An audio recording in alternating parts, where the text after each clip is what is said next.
All right, everybody, buckle up because today we are diving headfirst into the world of Mr. Beast. We are, and with this leaks document from his production company, we've got ourselves a heck of a roadmap.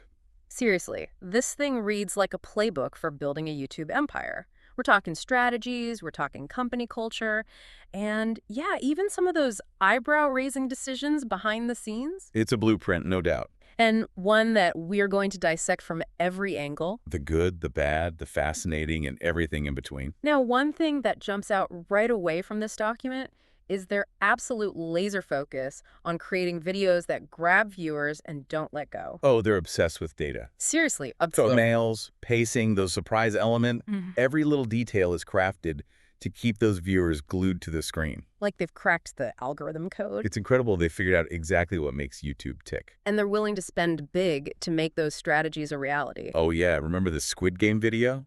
Where they had those contestants standing out in the sun? Intense, right? Well, that intensity came with a hefty price tag, you know? How much are we talking? $500,000. You're kidding. Just to rent out the space and get everything set up. That's Mr. Beast for you, though, whatever it takes to create that viral moment. Which makes you wonder, at what point does pushing boundaries turn into, well, bending the rules? Because this document hints at some of those tactics, especially when it comes to brand deals and sponsorships. Let's just say they've got a knack for blurring the lines. Seamlessly weaving those brands into the content. Sometimes you're not even sure if you're watching an entertainment video or just a giant ad. Which is where things get interesting, ethically speaking. On the one hand, it's marketing genius. Give the people what they want, pure entertainment, and keep those brand deals rolling in. But yeah, where do you draw the line? When does it become deceptive? $1 million question right there. Seriously, it's a tightrope walk. And where that line falls, well, depends who you ask, I suppose. This document, though, it really gets you thinking about the bigger picture, right? It's not just the YouTube channel. Not even close. This document talks about Mr. Beast building an entire brand. An empire, really. MrBeast Burger, Feastables, even that whole thing with the healthy lunches, Lunchly. It's like he's applying that same playbook. Data-driven strategies, massive spectacles, the whole shebang. Exactly. Okay, but let's talk about MrBeast Burger for a second, because that whole thing still blows my mind. What, you don't love a good burger? I do, but it's the strategy, the speed, it's crazy. Yeah. They created an entire restaurant chain almost overnight. Ghost kitchens, my friend. Ghost kitchens. Basically, they partnered up with existing restaurants So smart. to produce the MrBeast Burger menu, using their brand and online presence for the marketing and orders. So no need to build actual restaurants, deal with all that overhead. Exactly. They just plugged right into an existing system. Maximum efficiency, maximum reach. A classic Mr. Beast. Of course, some people argue that this ghost kitchen model, well, it can sometimes lead to inconsistencies. So you're saying the quality might not always be there. Exactly. And some even argue it creates unfair competition within the industry.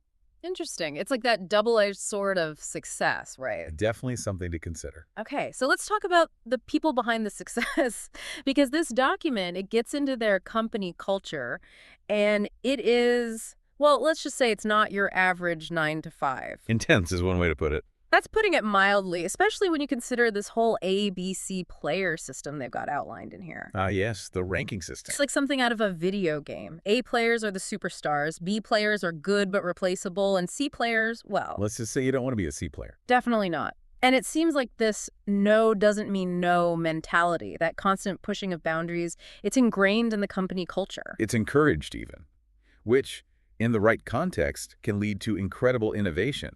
Sure, but in a high-pressure environment like the one described, I imagine it could also lead to some, shall we say, ethical gray areas. Especially when you consider the power dynamics at play. Right.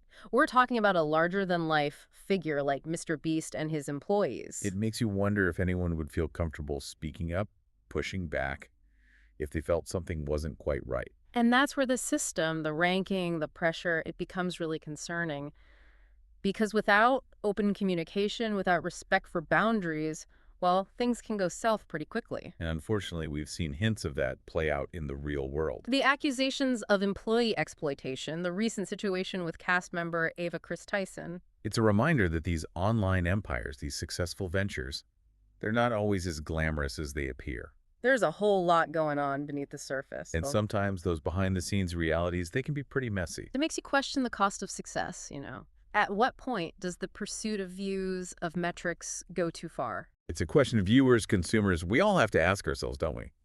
We do, because when we support these creators, when we engage with their content, are we implicitly endorsing their methods, even if those methods raise ethical concerns? Tough question. No easy answers. Not at all. And it's even more complex when you factor in MrBeast's philanthropy, right? I mean, the guy seems genuinely committed to making a difference. He does, doesn't he? Team trees, all those massive charity stunts. He's raised millions. Millions. So how do we reconcile that, the generosity, with these other, well, less savory aspects we're uncovering? It's the age-old question, isn't it? Yeah. When does altruism blur with self-promotion? And are we, the audience, too quick to give these influencers a pass when they're doing good deeds? Should we be more critical of how they leverage those good deeds? Again, no easy answers. It's a complex issue with a lot of nuance. It really is, and it's something I'm sure our listeners are grappling with right now. So let's shift gears for a moment and talk about what we can learn from all of this. Okay, sounds good.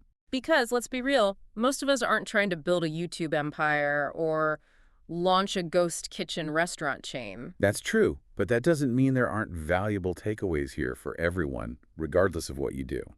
So what are we taking away from all of this? This document, it highlights the power of data. Data is king, right? It's crucial for understanding your audience, making informed decisions, and constantly innovating. Like that whole consultant cheat code thing we talked about earlier. Exactly. You don't have to have all the answers yourself. Sometimes it's about knowing where to find them. Precisely. MrBeast might have millions of subscribers, but even he relies on the expertise of others to achieve his goals. So it's about resourcefulness, being a constant learner, and not being afraid to ask for help. Absolutely. Those are skills that translate to any field. No matter what your aspirations are. Exactly. This deep dive has been quite the journey, hasn't it? We've gone from dissecting YouTube algorithms to pondering ethical quandaries to uncovering valuable business strategies. See, knowledge is a beautiful thing, isn't it? It is, but it can also be a bit overwhelming. How so? Well, this document, it paints a pretty complex picture of MrBeast and his empire. Complex is one word for it. It's easy to get caught up in the success, the entertainment, the spectacle of it all. Sure, it's all part of the appeal. But we can't forget that there are always multiple perspectives, that behind those viral videos, behind those million-dollar deals, there are real people, real consequences, and ethical considerations that deserve our attention. Couldn't agree more. Yeah, it's like we've been given this backstage pass and we're seeing all the moving parts. Right, and it can make you question everything you thought you knew about these online spaces. Totally, because on the surface, it's all fun and games, viral challenges, crazy stunts. But then you see this other side, the calculated strategies, the business decisions. The algorithms. Exactly. It's a business after all, with bottom lines and growth targets. And that's not necessarily a bad thing, but But it's important to be aware of, right? As viewers, as consumers, we're part of that system. we are, our views, our clicks, they all contribute to the success of these empires. Which means we need to be mindful of the ethical considerations that come with that success. The labor practices, the blurring of lines between entertainment and advertising. The sheer influence these creators wield, it's a lot of responsibility. It really is, and honestly, I wouldn't be surprised if some of our listeners are feeling a little overwhelmed right now. Overwhelmed. Like they're seeing their favorite online spaces, their favorite creators, in a whole new light. I get that. But it's not about ruining the fun, you know. Of course not. It's about giving people the tools to be more critical, more discerning. To ask questions, right? To think for themselves. Exactly. Don't just passively consume the content. Engage with it. Question it. Be an active participant in shaping the online world you want to see. Couldn't have said it better myself. Well, we've covered a lot of ground in this deep dive, from YouTube algorithms to ethical dilemmas to the future of online entertainment. Quite the journey. It really has been. But as we wrap up, I keep coming back to this one question. What's that? What do we want our listeners to take away from all of this? What's the one thing we hope sticks with them?